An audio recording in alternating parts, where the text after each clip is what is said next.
መርሐበን ያ ጀማ አናይስ ሚዲ ሰላም ቤተሰብ እንዴት ናችሁ? ይህ አረበኛ በአማርኛ የምንማማርበት የዩቲዩብ ቻናሌ ነው። ለቤቱ አዲስ ናችሁ ላይክ፣ ሼር፣ ሰብስክራይብ በማድረግ ቤተሰብ እንድትሆኑ ስል በአክብሮት ጠይቃችኋለሁ። እስኪ ቤተሰብ ዛሬ ደግሞ ወደ ኩሽና ጎራ እንበልና የኩሽና እቃዎች ስያሜዎቻቸውን እንመልከት። ምክንያቱም አረቦች እቃ ፈልገው በሚጠይቁበት ጊዜና እኛም ደግሞ እቃ ፈልገን በምንጠይቅበት ጊዜ ለመመለስም ይሁን ለመጠየቅ የእቃዎችን ስያሜ ማወቅ ይኖርብናል። ስለዚህ ዛሬ ጥቂቶቹን ወደ እናንተ ይዤላችሁ መጥቻለሁ። ከናንተ የሚጠበቀው ቪዲዮውን እስከ መጨረሻው ማየት ብቻ ነው። አሁን ቀጥታ ወደ ትምህርቱ አልፋለሁ። የመጀመሪያው ምንድነው? ኩሽና በአረብኛ መጥበህ ኩሽና። ጣዋ ወይም ምግላያ ወይም ደግሞ ምግላት ማለት መጥመሻ ማለት ነው። ጣዋ ምግላያ ወይም ምግላት። ሚለአጋ ማንኪያ ማለት ነው። ሚለአጋ ኸሸብ ወይም ሚለአገት ኸሸብ የእንጨት ማንኪያ ማለት ነው። ኸሸብ ማለት እንጨት ማለት ነው። ምስፋት ማጥለያ። ኸፋግ ወይም መድረብ መምቻ ማለት ነው። ኸፋግ ወይም መድረብ መምቻ የኬክ መምቻ ሊሆን ይችላል፣ የእንቁላል።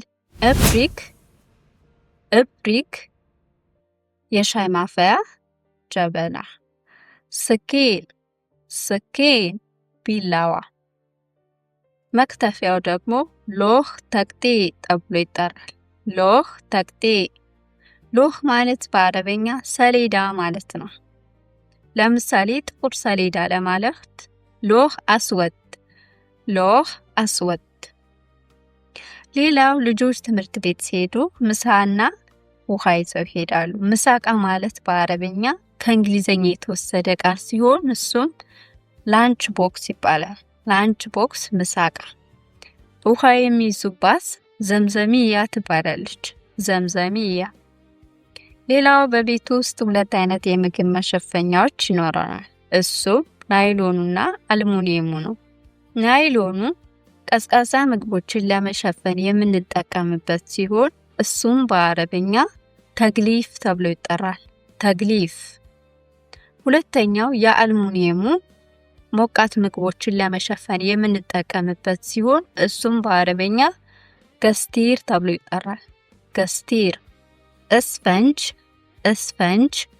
ስፖንጅ ማለት ነው። ይመሳሰላል። እቃ የምናጥብበት ስፖንጅ በአረበኛ ስፈንጅ ተብሎ ይጠራል። ፌሪ ነው። ፉርሻ ብሩሽ ማለት ነው። ለምሳሌ የጥርስ ብሩሽ ለማለት ፉርሸት አስናን። የሽንት ቤት ብሩሽ ለማለት ፉርሸት ሐማም። የኩሽና ለማለት ፉርሸት መጥበህ። እቃ አጥበን የምናንጠፈጥፍበት በአረበኛ ሰለት ሙያይን ተብሎ ይጠራል። ሰለት ሙያይን ማለት እቃ ማለት ነው። የቆሻሻ ቅርጫት በአረበኛ ሰለት ዙባላ ተብሎ ይጠራል። ሰለት ዙባላ ማለት ቆሻሻ ማለት ነው። ትልቁን የቆሻሻ ቅርጫት ሰለት ዙባላ ከቢራ ብለን እንጠራዋለን። ትንሹን የቆሻሻ ቅርጫት ደግሞ ሰለት ዙባላ ሰገራ ብለን እንጠራዋለን ማለት ነው። ምክንያቱም ከቢር ማለት ትልቅ ነው፣ ሰገራ ማለት ደግሞ ትንሽ ማለት ነው። ይሄን ቅርጫት ደግሞ የምናለብሰው ፌስታል አለ። ፌስታል ማለት በአረበኛ ኪስ ማለት ነው። ለትልቁ ለሰለት ዙባላ ከቢራ ኪስ ደግሞ ፌስታሉ ትንሽና ትልቅ አለው። ያ ማለት ኪስ ዙባላ ከቢርና ኪስ ዙባላ ሰገር ማለት ነው። ኪስ ዙባላ ከቢሩን ለሰለት ዙባላ ከቢራ እናለብሰዋለን። ኪስ ዙባላ ሰገሩን ደግሞ ለሰለት ዙባላ ሰገራ እናለብሰዋለን ማለት ነው። ቤት ጠርገን የምናስበት ቆሻሻ የምናፍስበት በአረበኛ ሙጅረፋ ተብሎ ይጠራል። ሙጅረፋ የቆሸሸ ልብስ የምናጠራቅምበት ቅርጫት ሰለት መላብስ ይባላል። ሰለት መላብስ።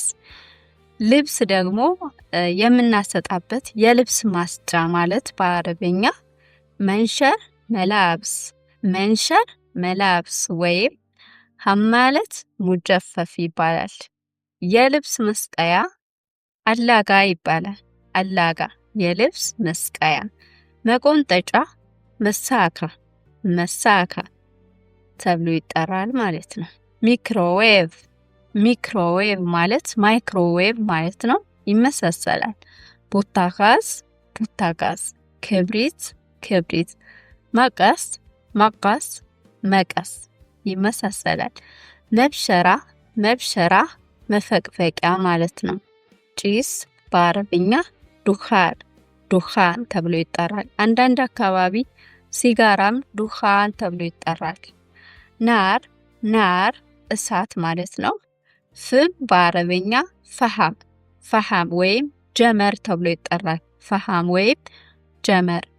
ጥሩ መዓዛ ያለው ጭስ ወይም እጣን ማለት በአረበኛ ብኹር፣ ብኹር ይባላል። አመድ በአረበኛ ረማድ፣ ረማድ ተብሎ ይጠራል ማለት ነው። ስለዚህ ቤተሰብ ለዛሬ ያዘጋጀውላችሁ ይህንን ይመስል ነበር። እንደወደዳችሁት እንደተጠቀማችሁበት ተስፋ አደርጋለሁ። በቀጣይ ቪዲዮ እንዲሰራላችሁ የምትፈልጉት ነገር ካለ ከታች ኮሜንት ላይ አስቀምጡልኝ። በቀጣይ ቪዲዮ እስከምንገናኝ ቸርን ሰንብት። إذا عجبكم الفيديو لا تنسون اللايك والاشتراك. أشوفكم في الفيديو الجاي. مع السلامة.